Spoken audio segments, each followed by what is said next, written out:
trong banប្រពន្ធស្អាតអត់មានបបាអេហើយក៏មិនចាំបាច់ត្រូវមើលថែទាំអីពេកដែរគ្រាន់តែសូមកុំធ្វើឲ្យនាងកើតទុកទៅបានឯងប្រពន្ធដែលមានក្តីសុខផ្លូវចិត្តមានអារម្មណ៍ថាខ្លួនឯងមានតម្លៃគឺពោពេញដោយទំនុកចិត្តលើខ្លួនឯងហើយក៏នឹងស្ដែងចេញជាសម្រស់ដ៏គួរឲ្យទាក់ទាញព្រោះនាងដឹងថានៅក្នុងខ្សែភ្នែកប្តីរបស់នាងអត់មានអ្នកណាស្អាតជាងនាងនោះឡើយ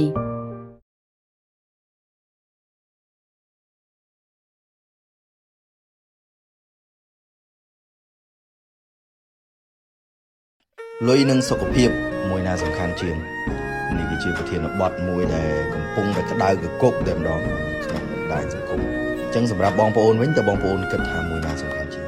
ដៃឆ្វេងហើយនិងដៃស្ដាំមួយណាសំខាន់ជាងដុំមាសហើយនិងដុំពេជ្រមួយណាសំខាន់ជាងខ្ញុំគិតថាសំខាន់ទាំងពីរភាពជោគជ័យមាន4ទី1លុយទី2សុខភាពទី3កិត្តិយសទី4សុភមង្គល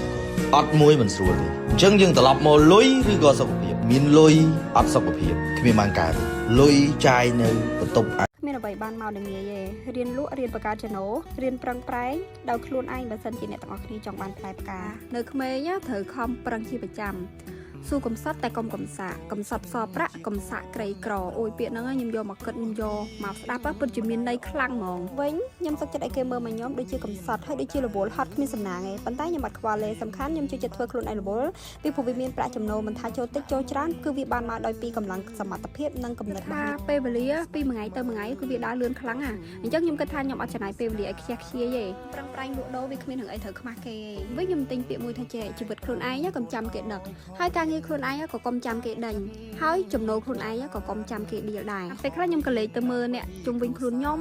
អ្នកដែលគាត់ប្រឹងរកស៊ីជោគជ័យខ្ញុំគិតថាពួកគាត់ខំប្រឹងក៏អត់សឹងនឹងថាគ្មានពេលវេលាសម្រាប់ផងពេលខ្លះយើងទិញថាយើងចង់បានលុយហើយយើងចង់មានយើងចង់មាននោះមាននេះដូចគេប៉ុន្តែទាំងដែលខ្លួនយើងអាចបានធ្វើអីសោះអញ្ចឹងយើងបានរបស់នឹងមកពីណាអ្នកទាំងអស់គ្នាត្រូវចាំថាកុំផ្ដោតទៅលើអ្នកដទៃហ៊ានផ្ដោតលើខ្លួនឯងខ្ញុំផ្ដោតមកលើខ្លួនឯងពីព្រោះខ្ញុំគិតថាសមត្ថភាពខ្ញុំអាចធ្វើបាន